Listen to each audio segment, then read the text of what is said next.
miocárdica, en una urgencia todo el mundo corre, la jefe ya sabe que tiene que correr porque el paciente puede fallecer. Tanto en enfermedad cerebrovascular como en estado epiléptico a veces uno tiene el concepto de que puede generar muerte. Esto es importante identificarlo temprano. Identificar los camaleones en el estado epiléptico. ¿Qué son los camaleones? Cada día más encontramos situaciones que son totalmente extrañas, que nadie identifica como una, digamos, como una epilepsia. Ya vamos a hablar de convulsión y vamos a redefinir términos. No lo identifican como una epilepsia y son malinterpretados probablemente como fenómenos psiquiátricos, terminan siendo vistos por psiquiatría y terminan falleciendo. Entonces, esos son los camaleones. Situaciones que no parecieran ser crisis, pero que terminan siendo crisis y terminan siendo estatus epiléptico. Reconocer la importancia y el manejo oportuno. Paso acá. Y el manejo oportuno. Vamos a darnos cuenta por qué es importante instaurar un manejo oportuno y promover buenas conductas tanto de diagnóstico como de monitoreo. Miren que el concepto de estado epiléptico ha ido cambiando desde 1967, cuando se plantea la primera reunión de la Liga Internacional contra la Epilepsia, y se definen unos tiempos entre 30 y 60 minutos. Esto ha venido siendo planteado como inicialmente convulsiones, que es lo que les decía el término, persistentes por un periodo de tiempo. La pregunta en cada una de las reuniones fue: ¿qué es persistente y por cuánto periodo de tiempo? El evento repetido en formas frecuentes, lo suficiente para desencadenar una condición epiléptica duradera y fija. Aquí solamente estaban haciendo referencia a lo que podíamos ver, que eso lo diagnostica cualquiera, ¿sí? Si vemos a alguien ahí moviéndose, sí, probablemente puede ser crisis, ¿sí? Es lo más probable.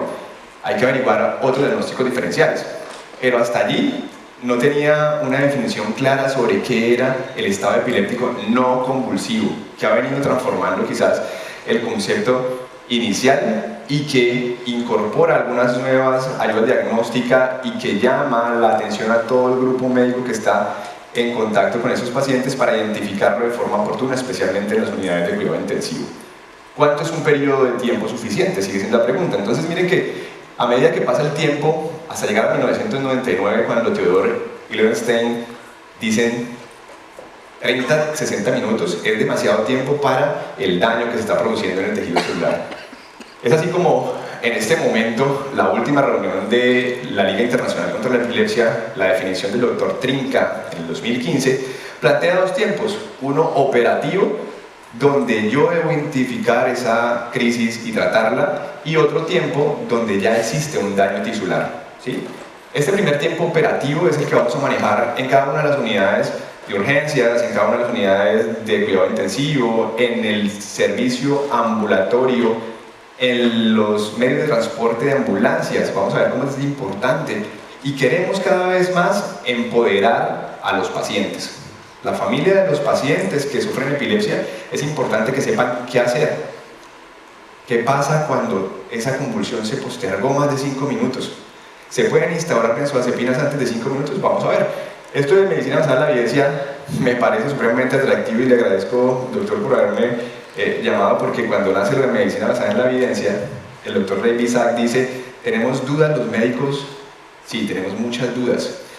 Y pareciera ser que entre el 2013 y el 2015 los médicos teníamos aproximadamente hasta 16 dudas por día en cuanto a diagnóstico, en cuanto a terapéutica, y fue cuando se planteó tener guías de práctica clínica, algo que nos permitiera seguir algunos patrones que nos faciliten el reconocimiento.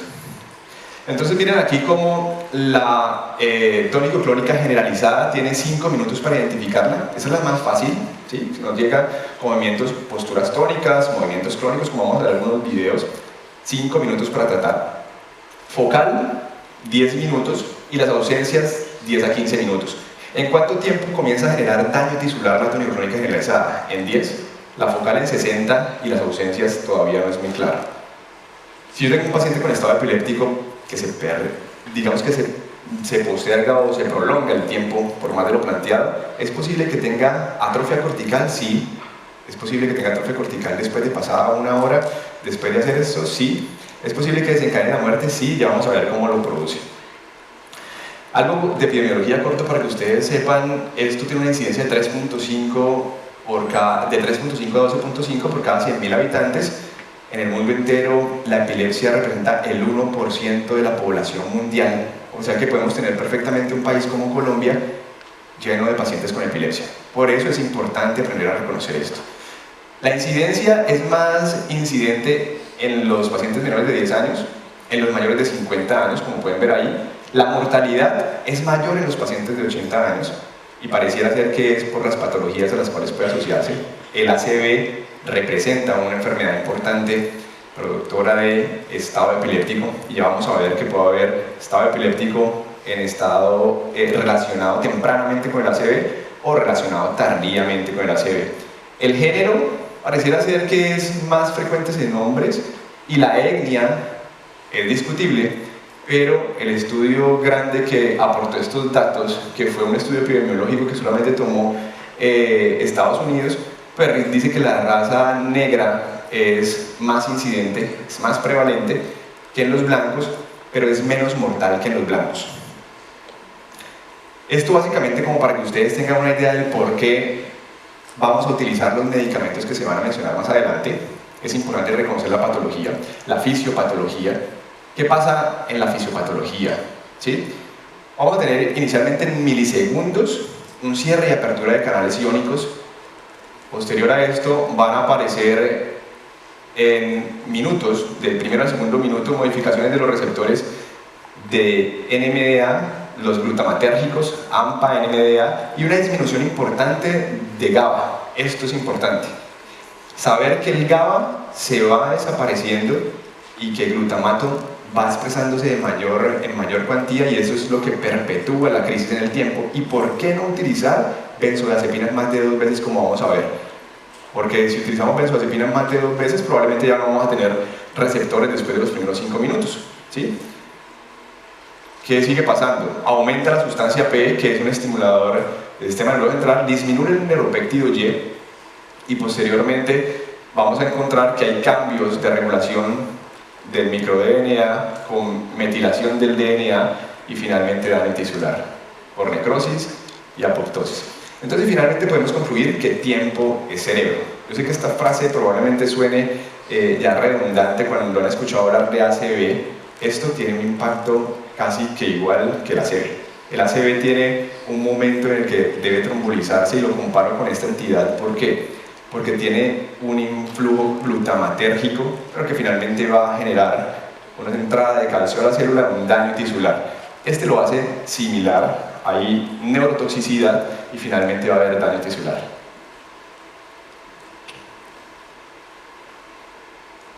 Los primeros 5 minutos. ¿Qué pasa en los primeros 5 minutos? Lo que les he resumido. Mire que esto es viéndolo desde otro punto de vista. Los cambios autonómicos van a ser todos dados por catecolaminas. Entonces, si aumenta la catecolamina, va a haber hipertensión, va a haber aumento de excreción del CO2, va a haber taquicardia, va a haber arritmias, va a haber hiperpirexia. Entonces, miren que aquí es importante siempre contextualizar a nuestro paciente, y ya les voy a contar un casito importante que tuvimos.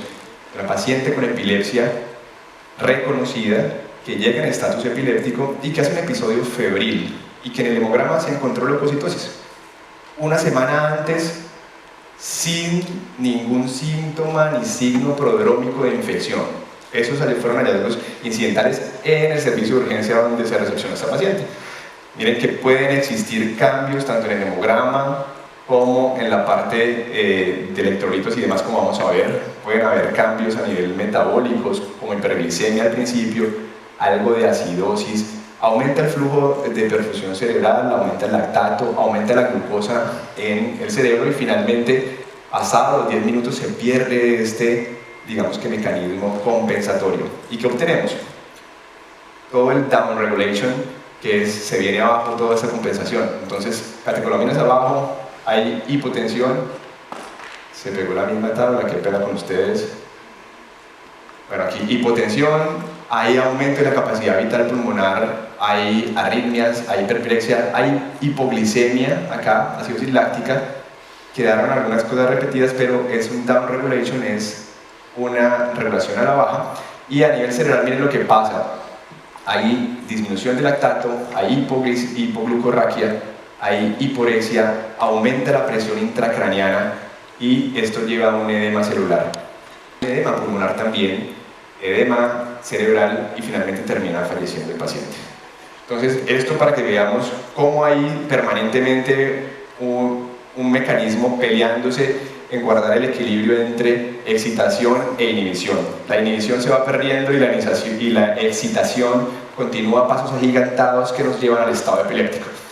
Esto básicamente para que entiendan que si hay un grupo de neuronas que descargan de forma sincrónica, nosotros podemos ver mediante estudios como el electroencefalograma o la monitoría electroencefalográfica por video y radio, podemos ver esto, que es una punta, y cuando son menos sincrónicas, o podemos ver finalmente esto, las crisis son descargas negativas, que es lo que pensamos en un electroencefalograma, cargas negativas, y finalmente esto es lo que pasa. Cuando son sincrónicas obtenemos puntas, cuando son asincrónicas obtenemos en el electroencefalograma algunos hallazgos como esto, que simplemente son ondas lentas. Por eso el electroencefalograma es importante y comenzamos más adelante con las preguntas que nos van a permitir desenvolvernos de una mejor forma en estos escenarios. La clasificación del doctor Trinca nos permite hacer algo más fácil, ¿sí? Algo más fácil para todos y lo divide en 4 ejes.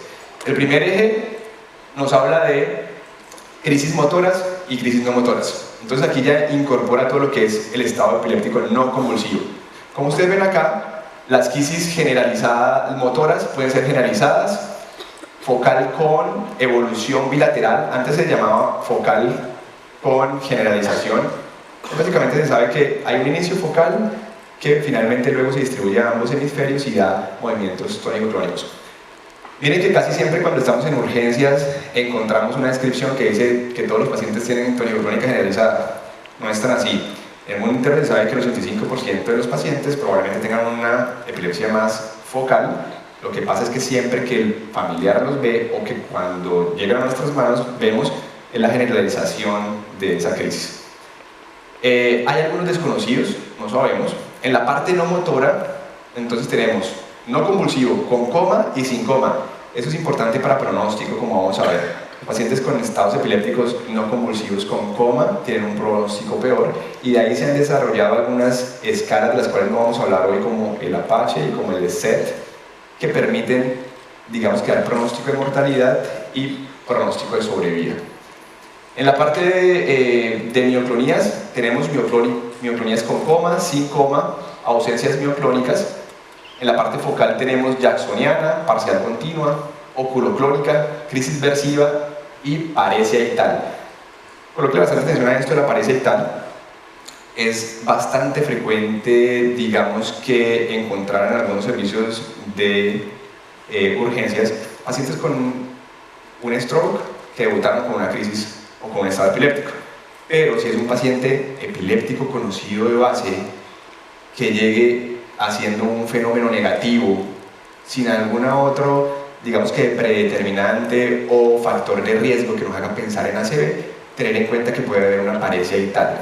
Antes se hablaba también del fenómeno de TOT, que es básicamente una paresia posictal, pero esta no, esta es ictal, ¿sí? Y puede perdurar en el tiempo, de tal forma que puede ser una forma de estado epiléptico.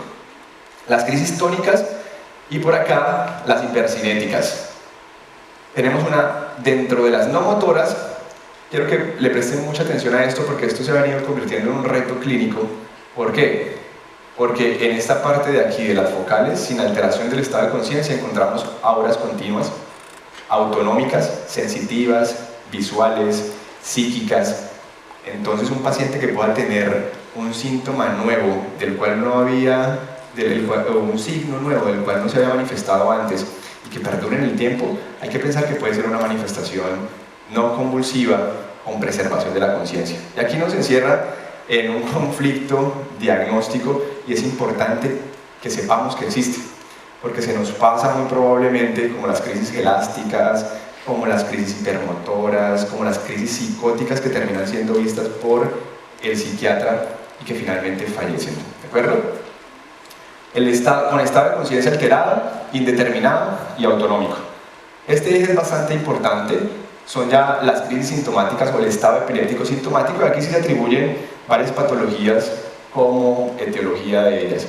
Entonces aparecen sintomáticos agudos, sintomáticos remoto y progresivas. En el sintomático agudo se considera todos aquellos que debutan con un estado epiléptico, como puede ser en una ACV, intoxicaciones, malaria o encefalitis. Incluso consideraban en ocasiones neuroinfecciones asociadas a VIH, tuberculosis, criptococosis meningia.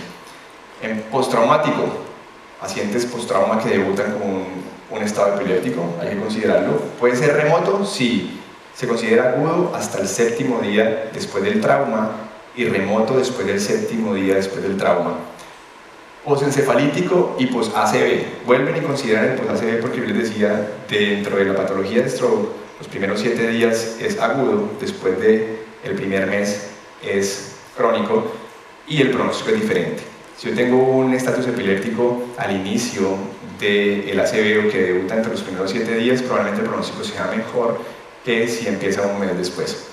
Progresivos, enfermedad de la fora, encefalitis, demencias, ya luego vamos a hablar de un tema muy cortico en un caso que vamos a ver más adelante sobre estado epiléptico en pacientes con epilepsia autoinmune, que se comportan como unas demencias rápidamente progresivas y que pueden al final convertirse o presentar también algunos fenómenos convulsivos. El estado electroclínico definido, esto no es más que tener un paciente con un síntoma nuevo y lo monitorizo y aparecen descargas o digamos que una actividad eléctrica reconocida por un experto entrenado en epilepsia, que luego les voy a hablar de algunas de ellas, algunos hallazgos de las ondas que persisten en el trazado electroencefalográfico. Entonces, de ahí la importancia de tener una buena monitoría electroencefalográfica. Ya vamos a ver cuánto es suficiente para detectar crisis y ya vamos a ver qué pacientes son los candidatos a hacerles este examen diagnóstico. Y los criptogénicos, que finalmente, como todo en medicina, tenemos cosas que no sabemos y yo pienso que son más las que no sabemos que las que sabemos, entonces existe todavía las criptogénicas. En el eje 2, miren que a menudo uno ve, con respecto a medicina basada en la evidencia, vemos que pedimos una cantidad de exámenes permanentemente y hay que saber que las ayudas diagnósticas, la mayor parte de ellas tienen un LR muy bajo, ¿sí? Especialmente en algunas de autoinmunidad.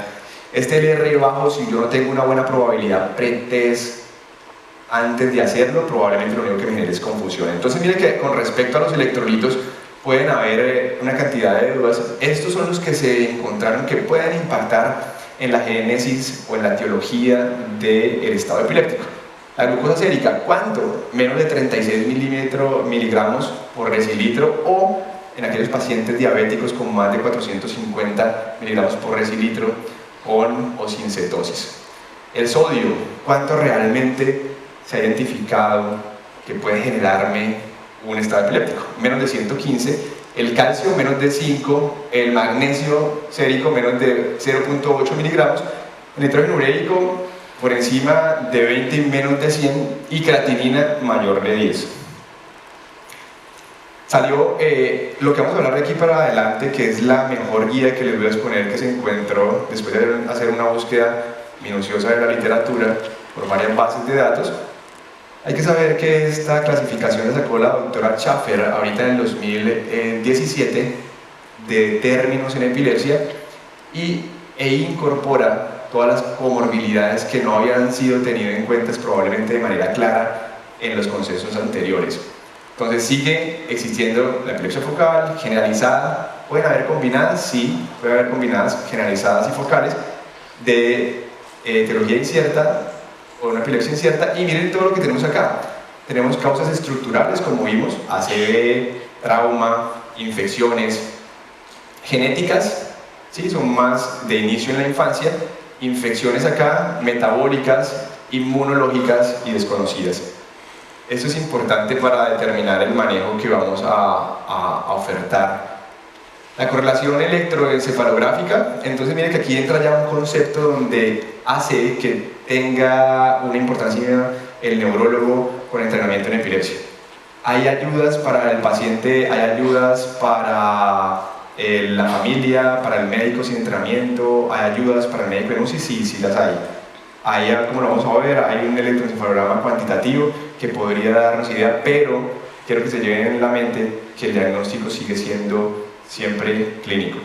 La clínica sigue siendo importante y es importante saber algunos datos semiológicos que están en relación con crisis como son la apertura ocular. Siempre que tengan enfrente un paciente con algún tipo de crisis, los ojos abiertos son un determinante importante para definirlo. 2, el trauma lingual lateral es importante para definirlo. El que tenga un posital lo es, pero en las epilepsias frontales probablemente no haya un posital claro. Averiguar sobre auras previamente en esos pacientes y averiguar sobre de pronto lateralizadores. Entonces el interrogatorio de los familiares es importante. Si identifican primero una versión cefálica, si identifican una postura tónica simétrica. ¿Por qué? Porque la versión cefálica es uno de los signos semiológicos que más fuerza tienen. Entonces si tengo una versión cefálica a la izquierda, probablemente tenga un inicio focal en el hemisferio derecho. Si tengo una postura tónica simétrica, ese miembro que está tónico probablemente me lateraliza el hemisferio contrario. Entonces aparece todo esto, que son nombres electroclínicos, morfologías de ondas, que probablemente no voy a andar más en esto. Si estamos hablando de síndromes epilépticos de la infancia, si estamos hablando de algunas patologías como epilepsia mioclónica juvenil, que es más en la adolescencia, o autoinmune o estructural en algunos pacientes con mayor edad. Comenzamos con las preguntas. ¿Es importante en el estado epiléptico agudo tomar una resonancia? Así creo que de pronto participen para que no nos quedemos dormidos. Manos arriba los que piensan que es importante tomar una resonancia. ¿Sin miedo? Ok, y los que no es importante tomar una resonancia. Ok, ¿y el resto? No sé, no respondo. Ok, perfecto. No es importante tomar una resonancia. Vamos a ver que toda la evidencia que hay con respecto... Aquí estamos personas que están en formación en la parte de pregrado, personas probablemente de la parte de atención primaria. Y es importante que no tenemos una resonancia, no tenemos por qué angustiarnos. Es identificar el síndrome semiológico.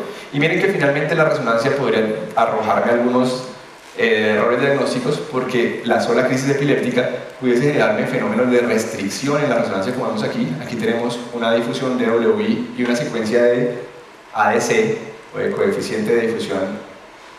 Entonces miren que aquí yo podría decir perfectamente que es una CB. Y entonces, ¿es una CB que produjo epilepsia? ¿O simplemente es una epilepsia que genera un fenómeno de restricción? ¿Nos va a generar dudas? No resonancia magnética. Si hay pacientes que tenemos con traumas, si hay pacientes que hicieron una cefalea súbita, tomar un TAC es suficiente para descartar básicamente una cosa que es hemorragia subaracnoidea, hematomas subdurales, ¿de acuerdo?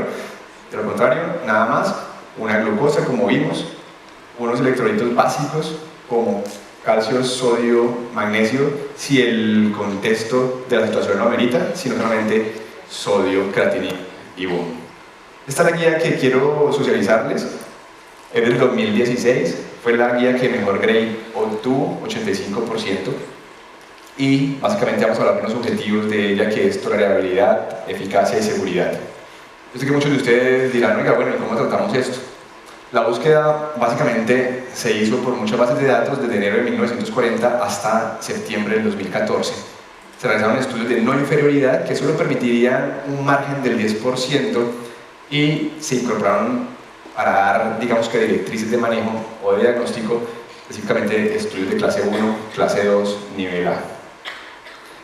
Clase 1, clase 2, pues que son ensayos clínicos controlados, aleatorizados, ¿sí? Doble ciego. Aquí tenemos unas preguntas básicas que yo sé que más de uno en el laboratorio se está haciendo, y es: ¿cuáles de los antiepilépticos son eficaces como terapia inicial y cuáles de mantenimiento? ¿Qué eventos adversos podemos tener con la aplicación de estos medicamentos? ¿Cuál es la benzodiazepina más efectiva? La gente me preguntará, ¿existe una benzodiazepina más efectiva? La fosfenitoína es un medicamento que desafortunadamente no tenemos acá, pero es más seguro que la fenitoína. Por esa razón esta guía se pregunta, ¿es la fosfenitoína más efectiva que la fenitoína? ¿Después de cuántos antiepilépticos considero yo que es un estado epiléptico refractario? Vamos a darle respuesta a esto de manera rápida. ¿Cuántos los antiepilépticos son eficaces con la terapia inicial y cuáles de mantenimiento? Entonces encontramos aquí 9 ensayos clínicos controlados clase 1, 3 clase 2, 5 clase 3. Casi todos confluyen o concluyen finalmente que las benzodiazepinas indudablemente son el tratamiento de inicio. O sea, no hay discusión. Benzodiazepinas, tratamiento de inicio. Ahora, ¿cuál utilizar? Lorazepam, diazepam, clonazepam, midazolam. Vamos a ir despejando estas dudas. El fenobarbital en algunos casos fue propuesto y la fenitoína fueron propuestas, pero realmente como manejo agudo no hubo nada más efectivo y eficaz que el uso de benzodiazepinas. Esperamos un control en 20 minutos y esperamos que no exista recurrencia en 60 minutos.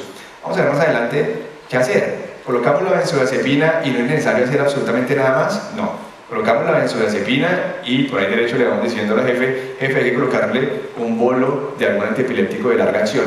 ¿Cuál? El que tengamos a la mano. ¿Sí? Lo más frecuente de las benzodiazepinas con las que podemos contar en los servicios de urgencias, en las áreas rurales, en las áreas urbanas, es el midazolam. ¿Sí? Diazepam, si algunos tienen diazepam. ¿Listo? ¿Cuál es la dosis? 0.1 a 0.3 por kilo de peso, o como vamos a ver, una forma práctica es colocar diazepam 10 miligramos de entrada intramuscular, midazolam 5 miligramos de entrada intramuscular, porque van a ver que tratar de canalizar a un paciente con estado epiléptico es un poquito difícil. Y si tenemos una jefe que de pronto tenga un poquito de temblor ahí de intención, pues agrava un poquito más las cosas, ¿de acuerdo?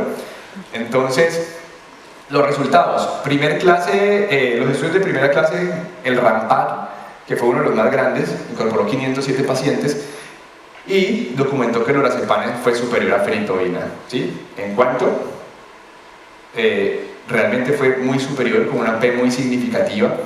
Lorazepam no tenemos en el país en este momento intravenoso, lo tenemos oral, que pues entenderán que no es la mejor forma, y cada vez vienen desarrollándose nuevos, digamos que moléculas que podamos utilizar intranasal. Las benzodiazepinas intranasales e intrarrectales no hubo ninguna diferencia estadísticamente significativa entre la resolutividad de la crisis, pero ustedes entenderán, no sé, que levanten la mano a quién le gustaría que le colocaran un dispositivo intrarrectal, y además de que estoy en crisis. Es posible que no estemos muy conscientes, pero como que a uno no le gusta que le anden por esos lados, ¿cierto? Entonces, hay que colocar, bien desarrollándose algunos dispositivos intranasales. ¿Por qué? Porque lo que se pretende es que la familia pueda tenerlos para instaurar un manejo muy rápido. Muchos de ustedes están diciendo, oiga, pero benzodiazepinas utilizadas por la familia. ¿Cuál es el miedo de las benzodiazepinas utilizadas en el ámbito extrahospitalario? Vaya, que me digan así como en coro. ¿Cuál?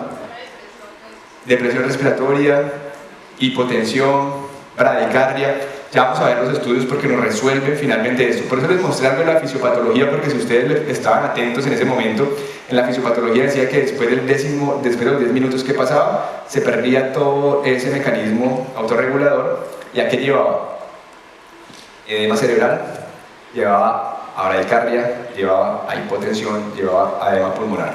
Entonces miren que no tratar el estado epiléptico puede ser más nocivo, y vamos a ver eso con números. Esto no es nada más que lo que sustenta la literatura de que las benzodiazepinas todas nos sirven: midazolam, lorazepam, diazepam, midazolam. Se hicieron algunos estudios comparativos entre ellos y a la conclusión que se llega es que ninguna es más efectiva que la otra, y lo cierto es que es el medicamento de entrada. Con respecto a las recomendaciones nivel B, hay que utilizar un mecanismo de acción más prolongado en ese mismo instante, y es definir cuál puede ser el más efectivo. El ácido valproico resultó ser igual de eficaz que el fenobarbital, pero de mejor tolerabilidad. Una recomendación C, el ácido valproico es igual que el fenobarbital como segunda línea, y una recomendación U, que es aquellos estudios que no tuvieron una adecuada neutralización o que no fueron realmente cegados, de los que tienen menos, digamos que, rigor metodológico, se dejaron como U. Hoy en día sabemos que el levetiracetam es una muy buena herramienta para utilizarla como abortivo de crisis, ¿de acuerdo? En estos momentos de estado epiléptico.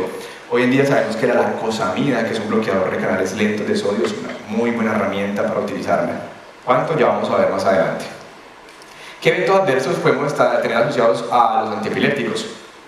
Realmente, por aquí mencionamos a los de entrada, a los de primera línea. Aquí mencionamos algunos, pero estos son los más preocupantes para la comunidad médica y la comunidad probablemente no médica con alguna formación empírica. Hipoventilación, hipotensión, arritmias. Miren aquí, el diazepam en hipoventilación probablemente sea el que más genere este evento adverso. El fenobarbital lo que más genera es hipotensión y el lorazepam lo que más genera es arritmias. Si ustedes ven, realmente los porcentajes son bajos, pero miren lo que pasa cuando se compara contra el placebo. O sea, con no colocarle ningún tipo de benzodiazepina, miren lo que pasa. Los eventos hipotensión, hipoventilación y arritmias englobados en un porcentaje no es más que el 10.6% y con el diazepam 10.3%. Miren lo que pasa con el placebo, 25%. Ustedes me preguntarán por qué. Por la fisiopatología. Si yo no trato el estatus epiléptico, el paciente se va a morir, ¿sí?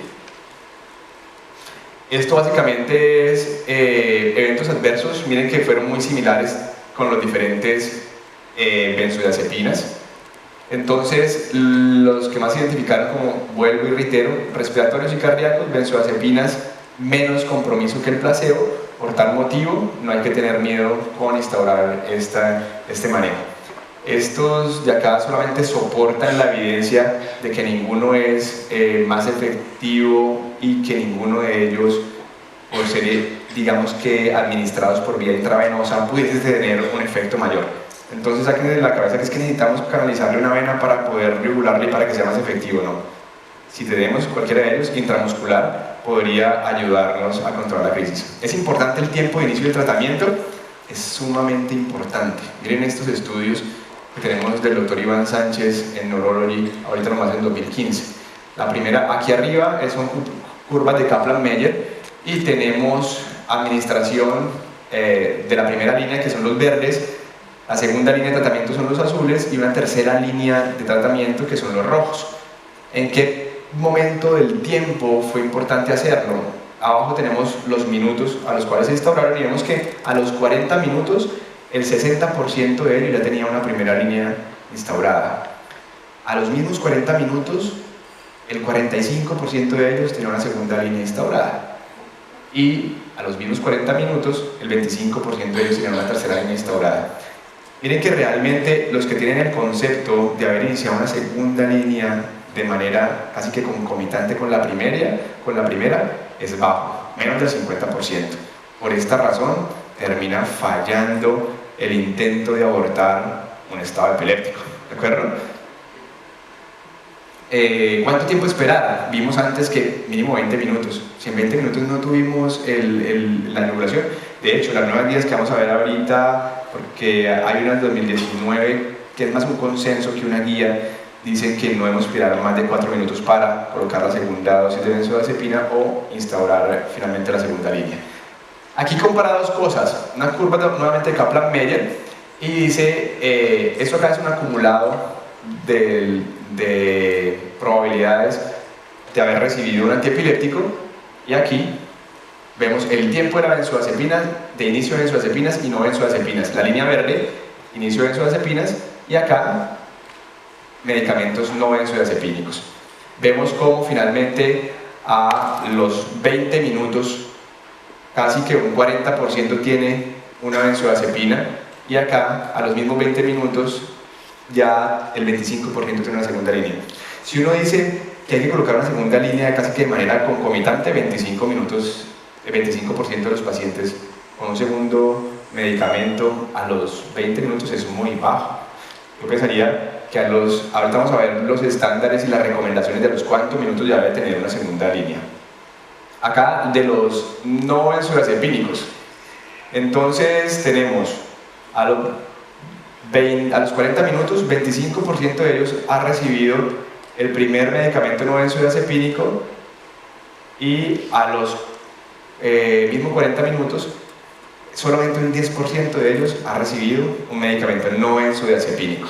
Es una comparación entre colocar benzodiazepinas de manera intrahospitalaria y colocar benzodiazepinas de manera extrahospitalaria.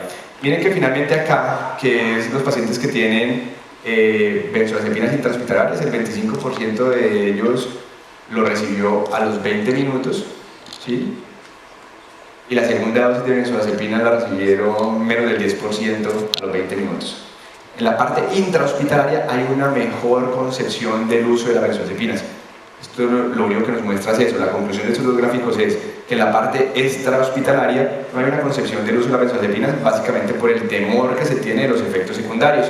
En la parte intrahospitalaria es mucho más claro el concepto, y miren lo que pasa aquí, lo que concluye el artículo es que la primera benzodiazepina normalmente debería administrarse a los 5 minutos, máximo 10, y miren el promedio de lo que se está utilizando. Se está aplicando en promedio a los 30 minutos de haber empezado la crisis, con un P25 y un P75 entre 6 y 70 minutos. ¿Cómo mejorar esto? Se han propuesto algunos dispositivos que puedan censar de forma rápida que es una crisis en pacientes que no se sabe que tienen epilepsia y que debutan con un estado epiléptico. Tenemos acá, además de eso, concientizar y empoderar a las familias para que puedan utilizar benzodiazepinas de manera segura en casa. Y acá el primer medicamento no benzodiazepínico debería iniciarse entre los 10 y los 20 minutos, y miren al tiempo que se está utilizando. 69 minutos, demasiado tarde. Se está perdiendo tejido, se está perdiendo realmente resolución de la crisis y probablemente aumentando la mortalidad. Si ustedes ven acá, el segundo antiepiléptico no benzodiazepínico debería utilizarse entre los 20 y los 30 minutos si no ha existido respuesta a los primeros tratamientos, y se está iniciando casi que 4 veces después del tiempo, aumentando mortalidad. Todo esto concluye que estamos aumentando morbilidad y mortalidad. Cuando le dicen a los pacientes, oiga, pero es que los antiepilépticos realmente es lo que me está dejando, realmente no, lo que lo está dejando probablemente es la epilepsia. ¿Listo? Entonces hay que controlarlo realmente. Ahí están los tiempos. La fosfenitoína indiscutiblemente es más segura que la fenitoína, aunque no hay diferencia en cuanto a la resolutividad y a la eficacia del control. Recomendaciones generales: que nos quede claro que benzodiazepinas hay que utilizar inicialmente. De segundo, lo que tengamos fenitoína o ácido valproico. De tercero, levetiracetam, podemos utilizarlo, acosamida. Y vamos a ver otras nuevas terapias. Miren que aquí, esta es la guía que les digo, o el consenso del continuo del 2019, donde dice, ¿qué hacer con la crisis? Estabilizarlo, obviamente, como cualquier urgencia, que sabemos, incluso los mecanismos, la cadena o la cascada del trauma, es estabilizar la vía aérea, asegurar que tenga una vía de canalización si ya tenemos controlado finalmente los movimientos. Si no hay, controlarlos. Si hay alguien experto en canalizarlo, hacerlo. ¿Sí? Tener un acceso venoso es importante. Eso debería suceder en los primeros 5 minutos, o sea que aquí todavía no estaría entrando en el estado epiléptico. Después de 5 minutos, benzodiazepinas, es lo que pasa. Los miligramos que podemos utilizar, 10 miligramos de midazolam, lorazepam 0.1 por kilo de peso, de azepam de 0.15 a 0.2 miligramos de peso, máximo 10 miligramos. Entre 20 y 40 minutos, utilizar segunda línea, que aquí considera la fosfenitoína, máximo 1500 miligramos, valproico, máximo 3000 miligramos. Empecemos con la dosis, digamos que a la mitad. Uno puede utilizar entre 15 y 20 miligramos por kilo de peso. Empezar entre 30 y 60 miligramos por kilo de peso, perdón. Pueden empezar con 30 para que les dé la opción de utilizarlos una segunda vez, ¿sí? Entonces empiezan con 30 y terminan con 60, no más de 3000 miligramos de dosis de prevención. Levetiracetam, 60 miligramos por kilo de peso, máximo 4500 miligramos, ¿sí? Si no hay nada de esto disponible, utilicen fenobarbital. Fenobarbital viene como en desuso por todos los efectos secundarios, pero si no hay, utilicen fenobarbital, 15 miligramos por kilo de peso. La tercera línea tenemos de aquí en adelante todo lo que son inducción al coma. Uno puede utilizar propofol, la ketamina viene cogiendo fuerza. Siempre que induzcan a coma barbitúrico, ketamina, coloquen algo anestésico, finalmente traten de que exista una forma de monitoreo electroencefalográfico continuo. ¿Por qué? Una sedación profunda, finalmente ustedes pueden yugular la crisis, pero pueden yugularle por completo su actividad eléctrica y sacar a un paciente con isquemia cerebral. Entonces luego dicen, pero ¿por qué será que ahorita no mueve la pierna? ¿Por qué será que ahorita no mueve el brazo? Pues finalmente es que la sedación profunda puede terminar en eventos isquémicos y obviamente eventos, digamos, que son prevenibles. La dieta cetogénica, hay terapias que vienen en boga. La dieta cetogénica es una de ellas, y ahorita los estudios que existen probablemente no tengan la cantidad de pacientes suficientes, el poder no es suficiente, pero siguen siendo una muy buena opción. Se sigue utilizando, viene ahorita cada vez más cogiendo fuerza. Los estudios muestran que es como tirarse un caricellazo, ¿no? 50% puede sacarlo, 50% no. Lo que yo pienso es que a estos estudios les falta muestra, pero uno ve que sí responden en los pacientes bien seleccionados, ¿sí? La inmunoterapia viene también en boga con esto que veíamos que hay una etiología inmunológica. Entonces yo tengo un paciente con etiología inmunológica, yo no lo sé, pero una forma, digamos que secundaria de darme cuenta que tiene algo inmunológico es que no me responde a ninguna de las líneas de manejo. Yo digo, venga, ya le coloqué midazolam, que me dijeron allá, ya le coloqué ácido valproico, levetiracetam, lacosamida, resulta que lo induje en coma barbitúrico, ahorita le coloqué propofol. Ojo con el síndrome del propofol, no es tan frecuente como parece ser, la literatura lo muestra ahí como una posibilidad de efecto adverso, pero no es tan frecuente, pero hay que llevarlo monitorizado con electroencefalografía y no excederse de 48 horas de utilizar el propofol. Si no respondió nada de esto, esteroides sigue siendo una buena opción. Ahorita con las epilepsias inmunomediadas, ¿cuánto? Un gramo diario por 3 a 5 días y dejarlo con 1 miligramo por kilo de peso hasta por 7 días. La inmunoglobulina también es un problema con las EPS, es un problema con nuestro servicio, con nuestro sistema de seguridad social. Yo como argumento una inmunoglobulina, pues ahorita cada vez más hay cómo argumentarlos. El problema es que mientras hacemos el diagnóstico el paciente pudiese fallecer. Entonces miren que todo eso es prevenible, una forma de argumentar, las guías lo avalan. La guía dice no respondió a ninguna de las líneas previas, utilice inmunoglobulina.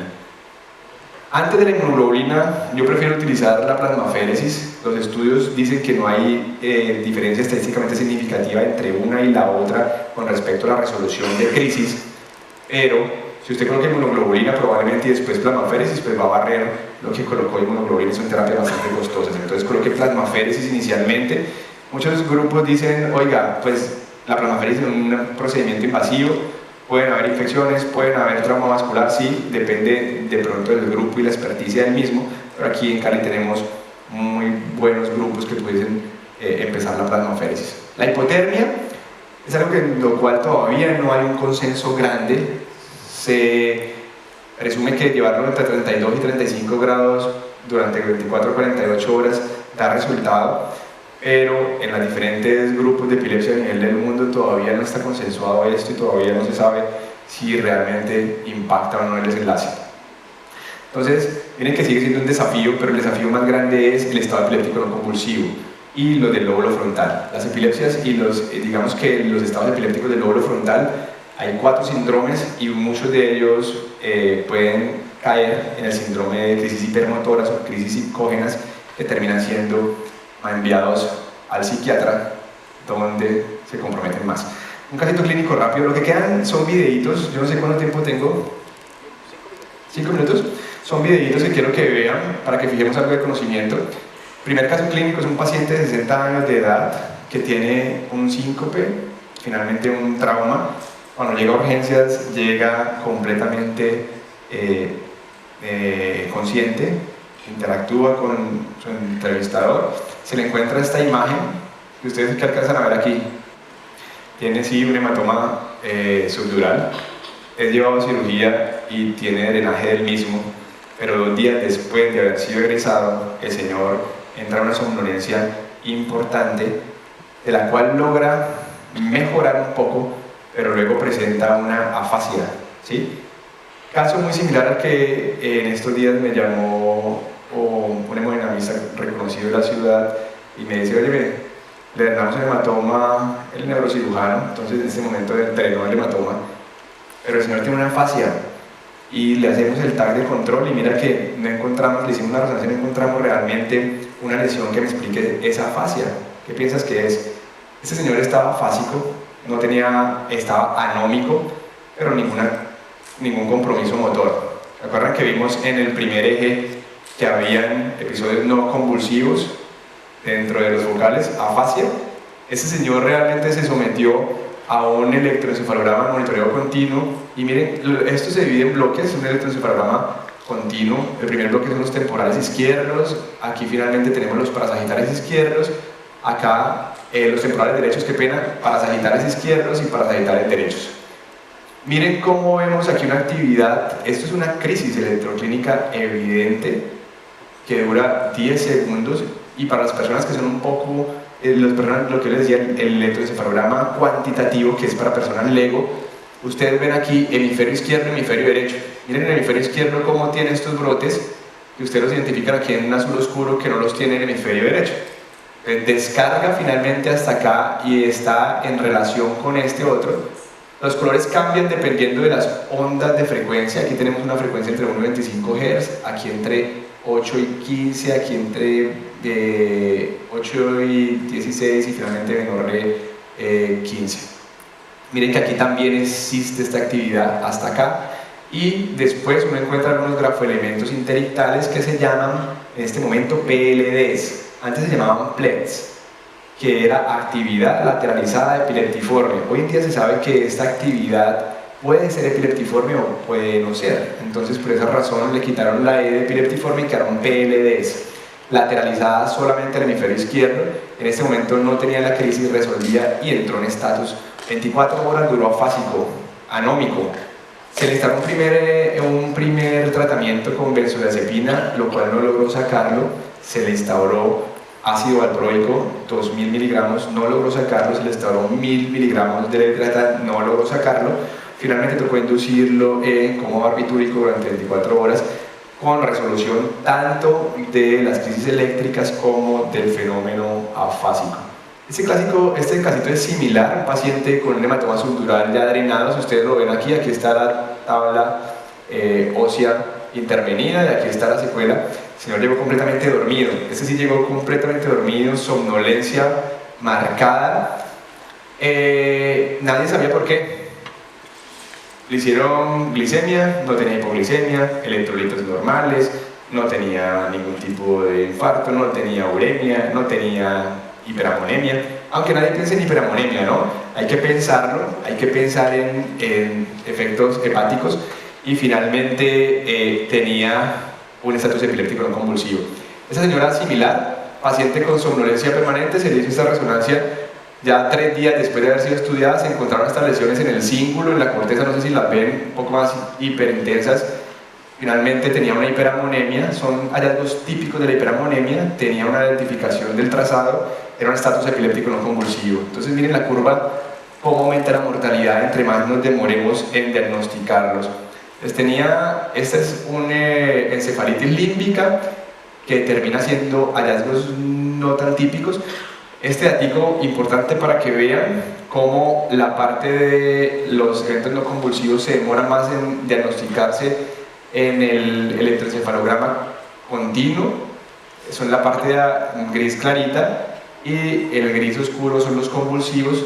¿Qué tiempo es necesario monitorizar? Entre 24 y 48 horas para lograr una mejor efectividad. Hasta el 93% de los casos no convulsivos podemos cogerlos con una monitoría electroencefalográfica por video y radio. Este caso es nuestro, lo publicamos nosotros. Es un paciente con una encefalitis por un anticuerpo antirreceptor de canales de potasio LGI1.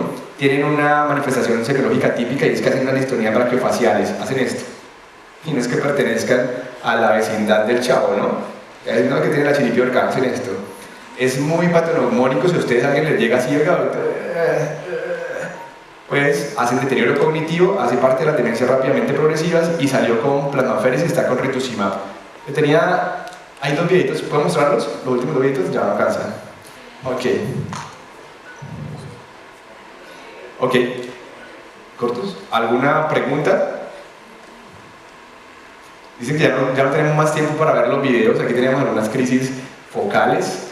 Teníamos una muy buena que le queríamos dar al lóbulo frontal. No pasa. Hay posibilidad de pasar al siguiente. Si no hay preguntas, como para que no nos perdamos. No, la siguiente. Esta.